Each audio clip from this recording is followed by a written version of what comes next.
twongeye kubaha ikaze mwe mudukurikira umunsi ku munsi nk'uko bisanzwe ntiduhema kubifuriza amahoro n'imigisha bituruka ku mwami Imana.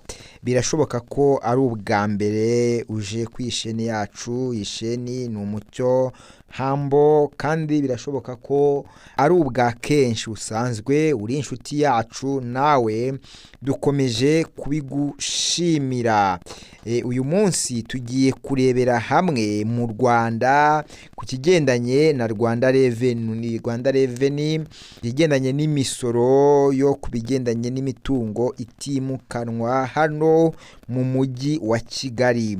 Rero hari amakuru mashya areba buri muntu wese, by'umwihariko utuye mu mujyi wa Kigali kandi uhafite umutungo w'ubutaka cyangwa se umutungo utimukanwa. Tugiye kurebera hamwe igiciro cyamaze kwemezwa, cyabaye official. Umujyi wa Kigali, Rwanda Revenue byamaze kwemeza umusoro uzajya utangwa kuri buri metero kare. Ibi rero nibyo tugiye kurebera hamwe, niyo nkuru igize aya makuru.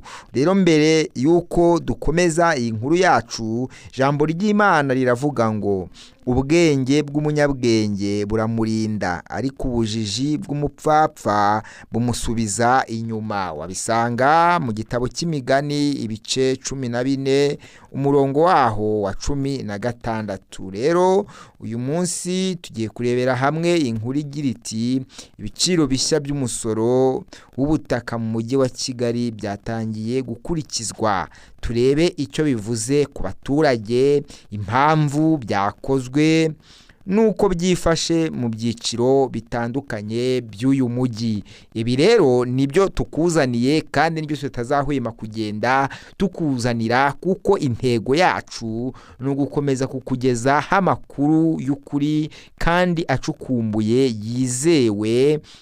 Buri munsi tugenda tukugezaho amakuru atandukanye. Hanyuma birashoboka ko nanone nyine ari ubwa mbere, nk'uko twari tumaze kubivuga, wakanda subscribe ugakorera like iki kiganiro niba wagikunze. Ntuhave utakoze like. Hanyuma komanteri zawe zirakenewe, wandike muri comment yawe, wandike rwose ubutumwa bugufi, ukorere komanteri iki kiganiro, hanyuma usharinge ahantu hatandukanye.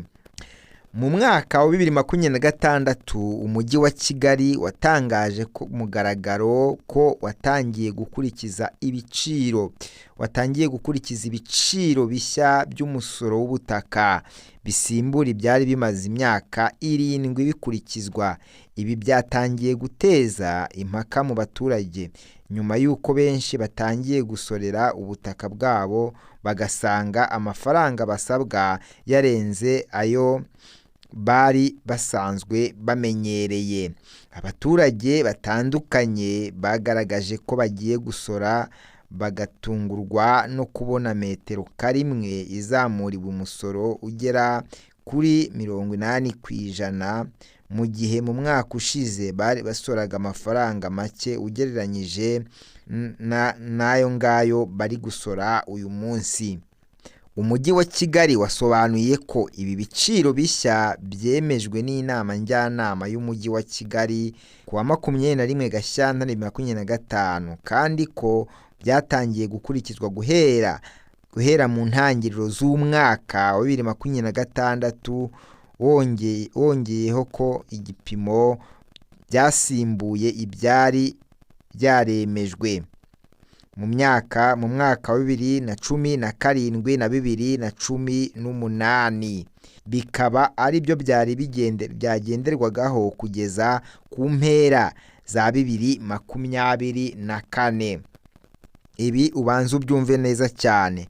Umujyi wa Kigali tubonye ko wasobanuye ibi biciro bishya byemejwe kandi n'inama njyanama y'umujyi wa Kigali ku wa 21 Gashyantare 2025, kandi ko byatangiye gukurikizwa guhera mu ntangiriro z'umwaka wa 2026. Umujyi wa Kigali wongeyeho ko ibi bipimo byasimbuye ibyari byemejwe mu mwaka wa 2017 na 2018, bikaba ari byo byari byagenderwagaho kugeza mu mpera za 2024. Ubuyobozi bw'umujyi wa Kigali bwagaragaje ko ibiciro byamenyeshejwe abaturage binyuze mu itangazamakuru, imbuga nkoranyambaga n'amahuriro atandukanye, nubwo hari bamwe bavuga ko batigeze babimenyeshwa mu buryo buhagije. Ibi bipimo byashingiye ku itegeko rya Minisitiri w'Imari n'Igenamigambi ryo kuwa 28 Ugushyingo 2023 rigena ko umusoro w'ubutaka ugomba kuba hagati ya 0 n'amafaranga 80 kuri buri metero kare imwe, bitewe n'aho ubutaka buherereye n'icyo bwagenewe gukorerwamo.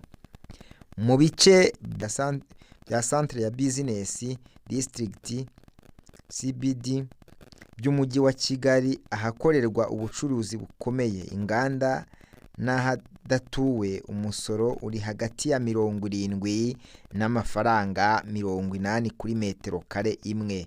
Mu bice bya CBD bituyemo abantu, umusoro uri hagati ya 60 na 80 kuri metero kare imwe.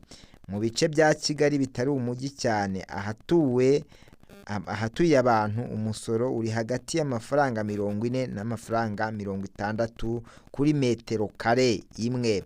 Mu gihe ahakorerwa ubucuruzi, inganda n'ahadatuwe, umusoro uri hagati ya 50 na 70 kuri metero kare.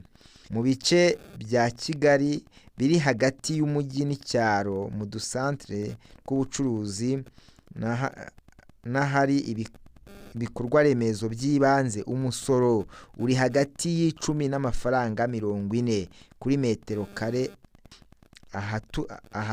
Ahatuwemo abantu naho ahakorerwa ubucuruzi n'ahadatuwe, umusoro uri hagati ya 20 n'amafaranga 50 kuri metero kare imwe.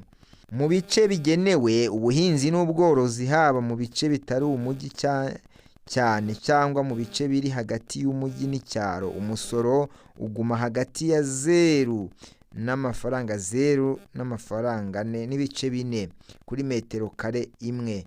Ubuyobozi bw'umujyi wa Kigali buvuga ko intego z'iyi mpinduka ari uguhuza imisoro n'agaciro k'ubutaka muri iki gihe no kongera ubushobozi umujyi bwo gutanga serivisi nziza ku baturage, zirimo imihanda, amazi, amashanyarazi n'ibindi bikorwa remezo. Ariko kandi abaturage bamwe bagaragaje impungenge, bavuga ko izi mpinduka, ko iri zamuka ry'umusoro rishobora kubagiraho ingaruka, cyane cyane abafite ubutaka bunini ariko badafite ibikorwa by'ubucuruzi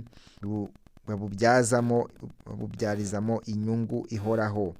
Abasesenguzi mu by'imari bavuga ko nubwo umusoro ari ngombwa mu iterambere ry'umujyi, hakwiye gukomeza gutangwa ubusobanuro buhagije ku baturage kugira ngo bamenye neza impamvu y'izo mpinduka nuko bagomba kuzishyura badahungabanye mu mibereho yabo. Umujyi wa Kigali uravuga ko uzakomeza gukorana n'abaturage mu basobanurira neza no gufasha kumenya ibyiciro by'ubutaka bwabo, kugira ngo buri wese asore mu mucyo ndetse no mu kuri.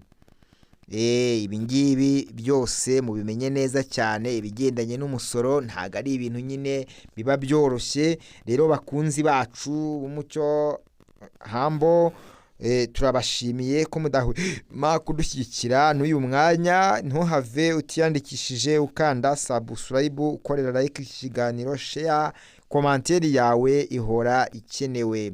Amakuru yacu nakagaruka, turasubira. Shalom shalom.